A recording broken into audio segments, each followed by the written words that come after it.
सब मेहनत कश लोग बैठे हुए, कोई भी हराम की खाने वाला यहाँ नहीं बैठा होगा। कहीं न कहीं फैक्ट्री में, दुकान पे, कहीं न कहीं सभी साथी काम करते होंगे।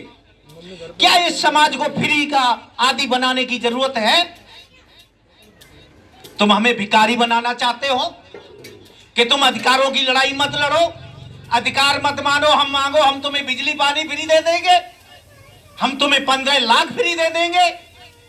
क्या हमारे समाज की ये औकात लगा रखी तुम लोगों ने? अरे तुम बैकलॉट भर दो, हमारे पढ़े लिखे बच्चों को नौकरी दे दो, बिजली पानी हम अपने घर का भी बिल भर देंगे और तुम्हारे बाप दादाओं के घर का भी बिल हम भरने का काम करेंगे।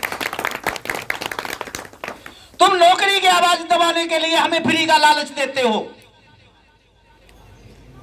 हमें रोजगार दे दो, हमें राजपाट में हिस्सेदारी दे दो।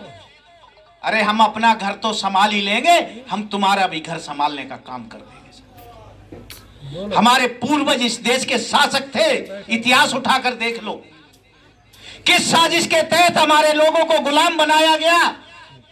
ये कभी हमारे समाज के लोगों को इतिहास पढ़ने की जरूरत है साथियों।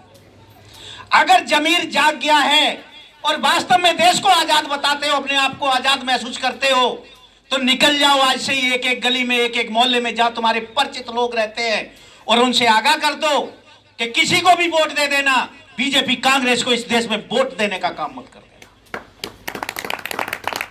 अकेले बीजेपी हमारी दुश्मन नहीं है, एक सांपनाथ है, एक दूसरा नागनाथ है, एक मीठा जहर है, एक तीखा जहर है साथियों। अगर ये नहीं होता तो 65 साल कांग्रेस ने इस देश में राज किया है, SC ST के लोग बेरोजगार नहीं घूम रहे होते। आज अगर बैकलॉट भर दिया जाए तो कई करोड़ नौकरियां SC ST के और माइनॉरिटी के जो रिजर्वेशन का कोटा उसमें मिल जाएंगी हमारे बच्चों को। मेरा बेटा 5 डिग्री लेकर के घर में बैठा हुआ है, कहते बच्चों को पढ़ाते नहीं है। मेरा बेटा 5 डिग्रियां लेकर घर में बैठा हुआ है, हमारे सामने महावीर सिंह दिमाकर बैठे, उनकी बेटी 3-3 डिग्रियां लेकर 3-3 बेटियां घर में बैठी हुई है। कहां है रिजर्वेशन में नौकरी?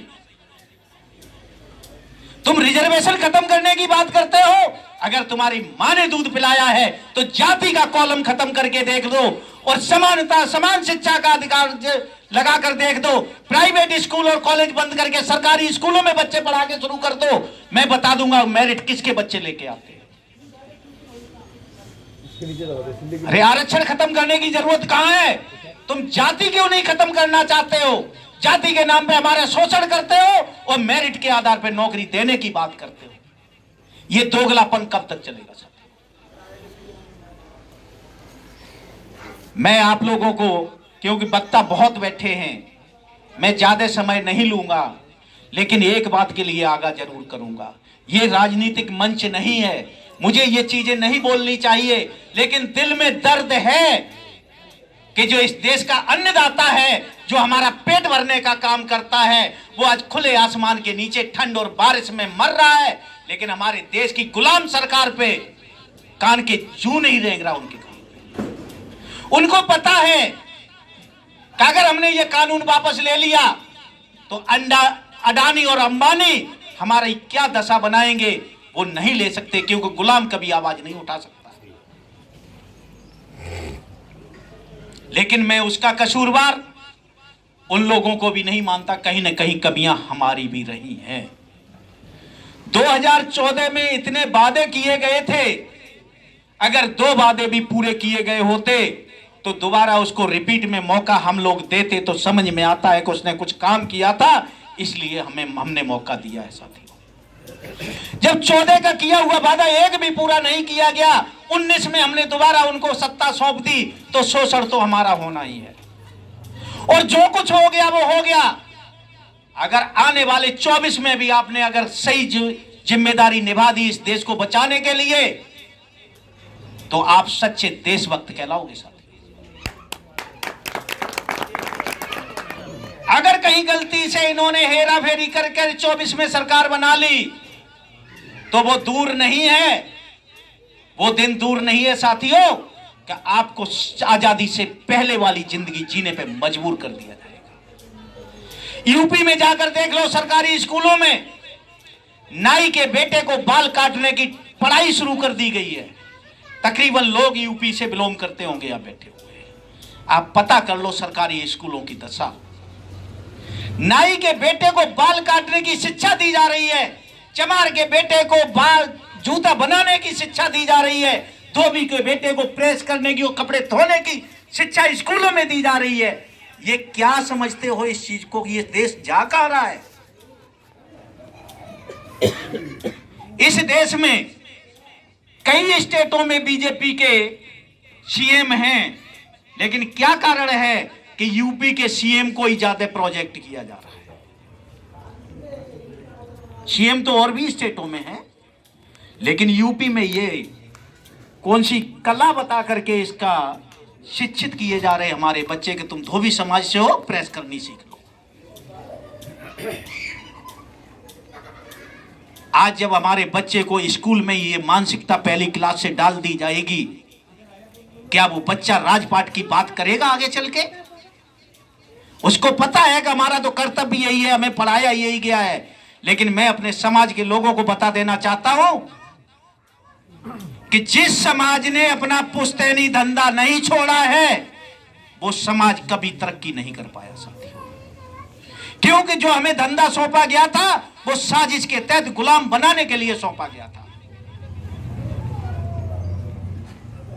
और अगर हम उसी काम में लगे रहेंगे, हमारी मजबूरी थी, हमारे बाप दादाओं की मजबूरी रही होगी कि उन्होंने वो काम किए, लेकिन आज संत गाडगे जी के अनुयायी बनते हो तो फटे कपड़े पहन लो, नहीं है तो सूखी रोटी खा लो अगर घी नहीं है तो।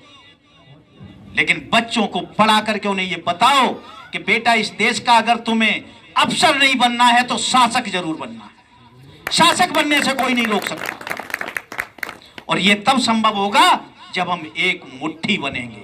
जब तक झाड़ू बंधा होता है तब तक वो कूड़े को साफ करता है, लेकिन जिस दिन झाड़ू बिखर जाता है वो झाड़ू कूड़ा साफ करने वाला ही झाड़ू खुद कूड़ा बन जाता है। आज हमारा समाज खुद बिखरा हुआ है, जातियों के आधार पर कूड़ा बना हुआ है। एक मुट्ठी बना लो एक झाड़ू बन करके, जितना ये कूड़ा करकट है मनवादी, इसको देश से बाहर भगाने का काम कर दो साथियों, आपके बेटे इस देश के शासक बनेंगे।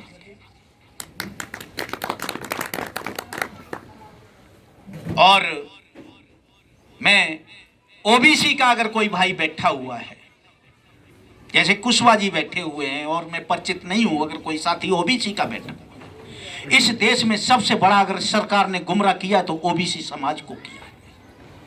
ओबीसी समाज आज समझ नहीं रहा है कि मंडल कमीशन हमारे बहुजन समाज पार्टी के संस्थापक मान्यवर काशीराम जी ने कैसे लागू करवाया था। पूरे देश की दीवारों पर लिख दिया गया था बीपी सिंह की सरकार में कि मंडल कमीशन लागू करो वरना कुर्सी खाली करो। जो जमीन सरकारी है वो जमीन हमारी है। लेकिन आज ओबीसी के लोग सिर्फ जय श्री राम का नारा लगा करके खुश हैं। उनकी पढ़ाई का जितना भी अधिकार था सारा का सारा खत्म कर दिया गया है। अगर सरकारी अफसरों की लिस्ट देख लो तो ओबीसी 0% है उसमें। एससी फिर भी अभी बचा हुआ है, लेकिन ओबीसी के लोग अपने को कट्टर हिंदू मानने की वजह से उनको ध्यान नहीं है कि हमारे बच्चों के भविष्य का क्या होने जा रहा है, और वो गुमराह हुए पड़े।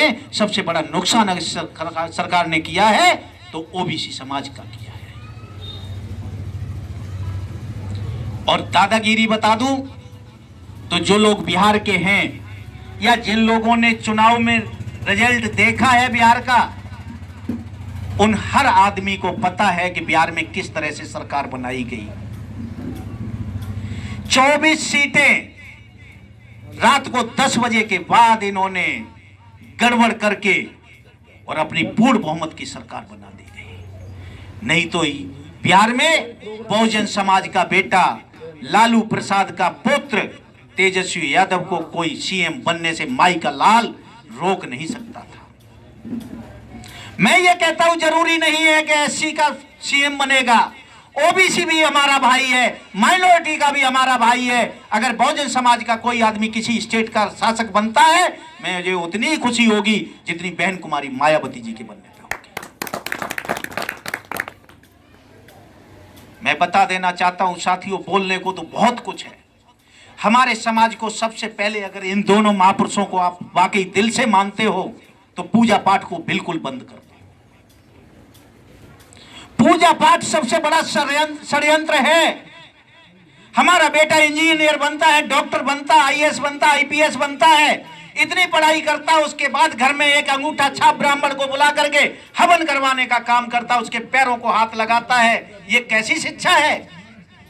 एक कैसी व्यवस्था है? लेकिन उसमें कसूरवार वो लोग नहीं है, कसूरवार हम हैं। वो आपके घर कहने नहीं आते कि आप मेरे से करवाइए, लेकिन मैं अपनी बेटी की शादी उन्हीं के पास पहुंच जाता हूं।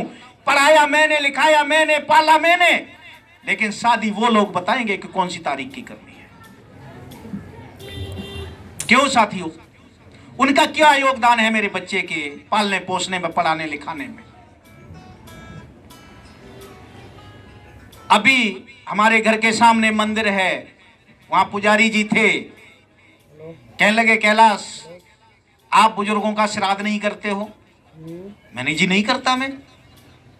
क्या क्यों? आपके बुजुर्गों की आत्मा भटकती रहेंगी। मैंने कहा जी कैसे भटकेंगी वो भी बता दो। कि जिनके बच्चे श्राद्ध नहीं करते उनके बुजुर्गों की आत्मा भटकती हैं। मैंने कि ये जीव जीव एक जैसा है इस देश में, दुनिया में जीव में तो कोई फर्क